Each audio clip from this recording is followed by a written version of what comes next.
How has the Byzantine Empire shaped and refocused future society to come, while thriving from an economical, cultural, and religious perspective? The origins of the Byzantine Empire were vast.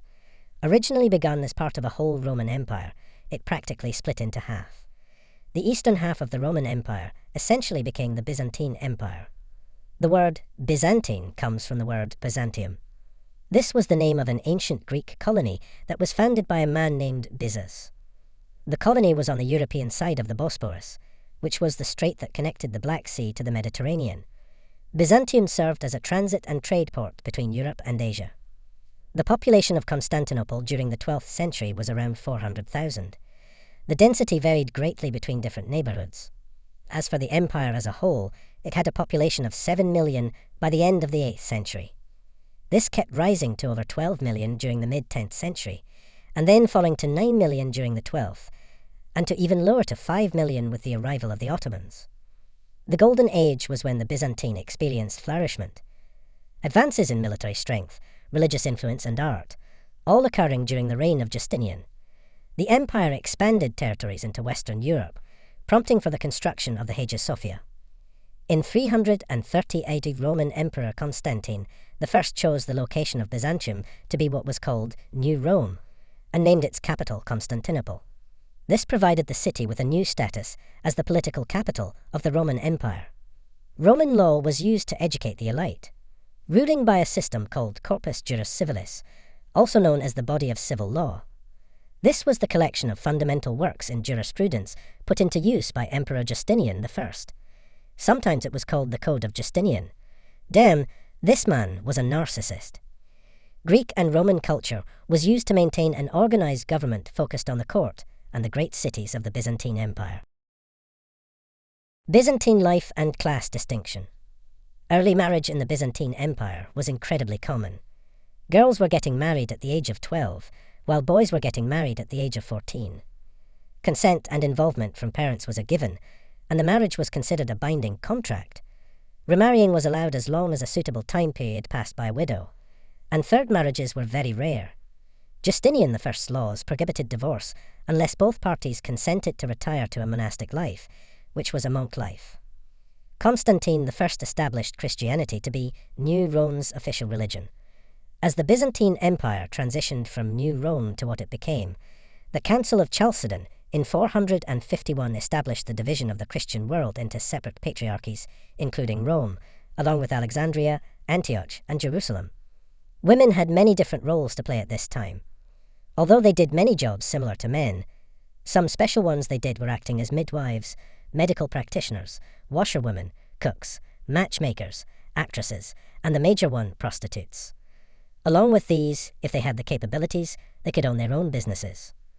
The lower class differed from the higher drastically. Lower class families had their children follow the profession of their parents, such as craftsmen and food producers. They ate food like vegetables, cereals, coarse bread, eggs, cheese, and fruit. On the rare special occasion, meat and fish were a splurge.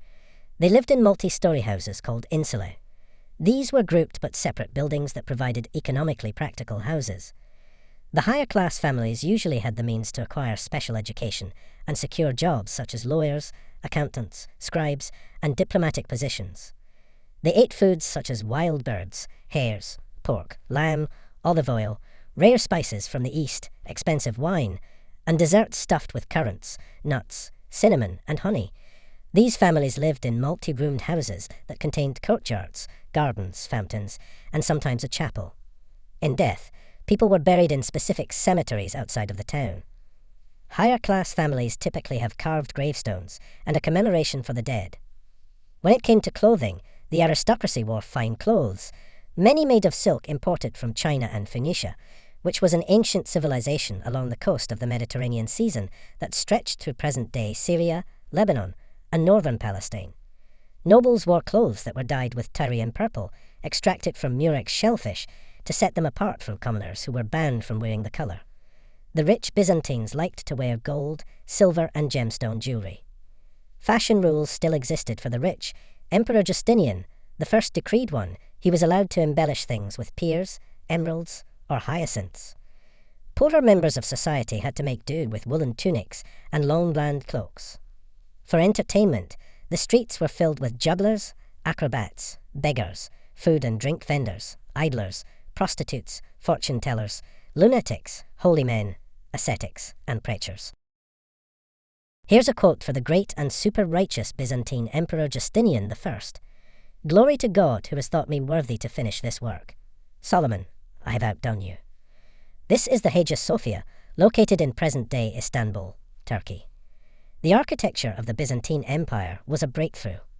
What made these works of art so special was their characteristics, like the dome roofs. Columns help up these domes and interlocks into an octagon figure to keep the domes stable. Typically were half domes known as apses. Greek cross plans were implemented in more structures. To keep with the theme of Orthodox Christianity, most architects designed floor plans in the shape of the cross. Another characteristic was iconography, which was the art that decorated the walls of the churches. With vibrant colours and elegant mouldings and walkways, artworks adorned the inside of Byzantine architecture. Some works of architecture include the Basilica of Sant Apollinare Nuovo, Basilica of San Vital, and St. Mark's Basilica in present-day Italy, Our Lady of Saitnaya Monastery in present-day Syria, Jose Lucas in present-day Greece, Hagia Irene, Karai Mosque, Church of the Holy Apostles, and Hagia Sophia in present-day Turkey. The Hagia Sophia was originally built as a Christian cathedral, designed by Greek geometers Isidore of Miletus and Anthemius of Tralles. Built between 532 and 537, its creation was a turning point for Byzantine's architecture. Hailing in the capital, Constantinople, this wonder was turned into a mosque when it was conquered during the Ottoman raids. The economy of the Byzantine Empire was thriving. In regions such as Anatolia, the Levant, and Egypt, it had been well developed agriculturally that brought huge amounts of tax revenue. Places like Egypt contributed 30% of the annual tax. The climate all over the Byzantine Empire was very suitable for farming. In coastal regions, cereal crops, vines, and olives were being mass-produced. In more inland regions, raising livestock or many kinds was a priority. In urban regions, fruits and vegetables were being gardened. Property laws were very much so a thing back then. Land was beginning to be in possession of four and fewer noble families. To counter this, the emperors passed land laws, which was the Byzantine version of modern-day real estate law, was put in place to prevent alienation of land from small landholding farmers. This completely changed the landscape of Byzantium, being the cause for the replacement of small villages into large estates. Modern-day gentrification. Trade was a major element for the Byzantine economy. The capital was in a prime location for many trade routes, branching all over the 3 continents it inhabited. A 10% import and export tax rate was implemented to maximize profits.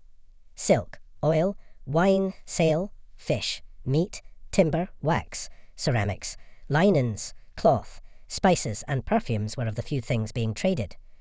Trade also played a role with diplomatic relations with Bulgaria and Russia. Maintaining trade relations meant maintaining peace and acquiring more power. The currency used was hyperpera.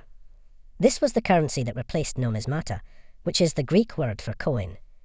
In 1025, the annual revenue was at 5.9 million, and the treasury reverse was at 14.4 million. Safe to say, the rich didn't stay rich for much longer. The loss of land was detrimental for the economy of the Byzantine Empire. During the first Muslim conquests, Arabs invaded the Levant, Egypt, and North Africa. The Balkans were lost to the Slavic people. Losses of eastern land was the greatest hit to the Byzantine Empire's economy because they contributed to 75% of it. The population took a major hit too, drastically shrinking. Eventually, the empire started to lose more land to Serbian and Ottoman aggressors, and the aftermath of that left the annual state revenue at 1 million hyperpera. This is a picture of a gold solidus, or solid gold coin. This one is specific and was sold for 950. The idiot who bought this got scammed. This is a map of the Byzantine Empire and its surroundings. One thing to point out is how the Byzantine Empire was spread out between Europe, Asia, and Africa. The Byzantine Empire has many enemies. The Goths were the Germanic peoples. They posed as one of the more difficult enemies for the Byzantines. They frequently raided and invaded Byzantine territory in the Italian and Balkan regions. The Persians were deemed as the main enemies of the Byzantines for a majority of history.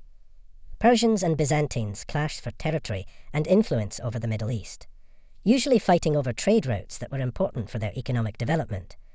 The Persians had much more money and were more militarily threatening.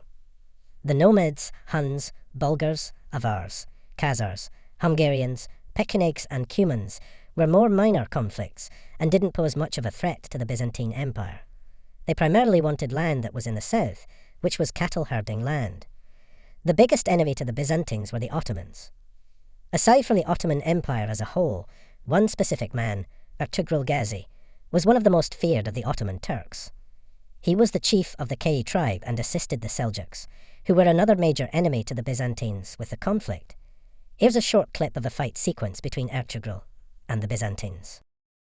Madem Tanrı kullarına zulmetmez, sen kafirliğinle neden bize zulmedersin be adam?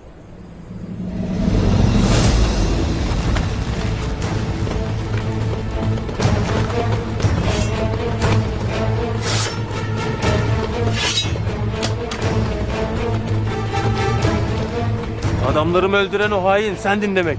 O zalimlerin komutanı da sensin demek.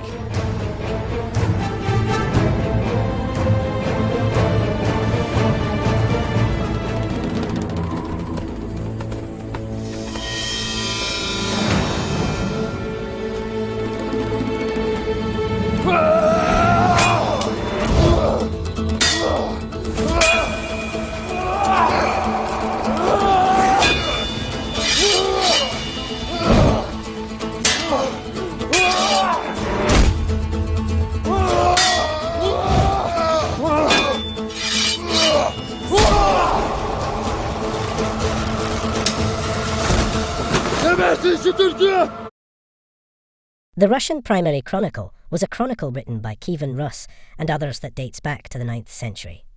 It is a telling of mostly Russian affairs, but includes some interactions with the Byzantines, and information on that can be useful when analysing the Byzantine Empire. Some things that the Russian Primary Chronicle mentions that is in relation to the Byzantine Empire are the following. The Byzantine engineers built the Chagan, which was the imperial rank for Turkic and Mongolian people, the fortified town of Sarkit, strengthening relations with neighbouring territories. The Byzantines aided and established the Sviatoslav attack on the Khazars, a nomadic Turkic commercial empire, by distracting the Syrian campaigns against Emir of Aleppo and Crete, the Greek protectorate. The Byzantine authority in Crimea was restored during the second decade of the 11th century as far east as Bosporus, Strait in Turkey, and Kerch city in southern Ukraine. Seljuks' threat places the Byzantine Empire in one of the most critical situations of its entire history, leading up to the fall of the empire by the Ottomans. The fall of the Byzantine Empire came in the year 1453. Ottoman Empire's Sultan Mehmed II conquered Constantinople during a 55-day siege on the capital, with the help of cannons to bombard the walls with massive cannonballs. Adding to the fall of the empire, the economy was already on a downfall with civil wars and political instability that was showing to never return to its original thriving state.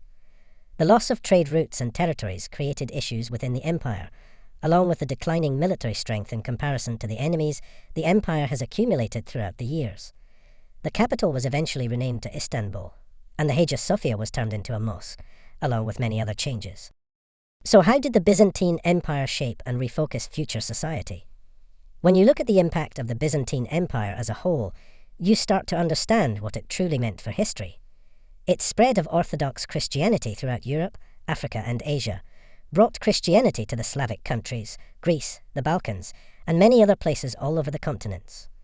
Through confusion can arise on the cultural impact of the Byzantine Empire, the hidden truth of it is that the cultural aspect of the Byzantines was heavily intertwined with its religion, and in some ways was its religion. Ingrained into its art, its literary works, architecture, and societal norms, some of which can be found today, continues to hold a presence. Although the Byzantine economy died out much before its fall, the impact it still holds is in its trade routes and in spread of luxury goods.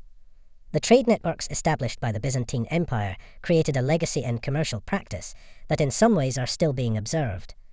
With its fall being a tragic one, it left enough on an impact to the point where the Ottoman Empire could not erase how monumental it was.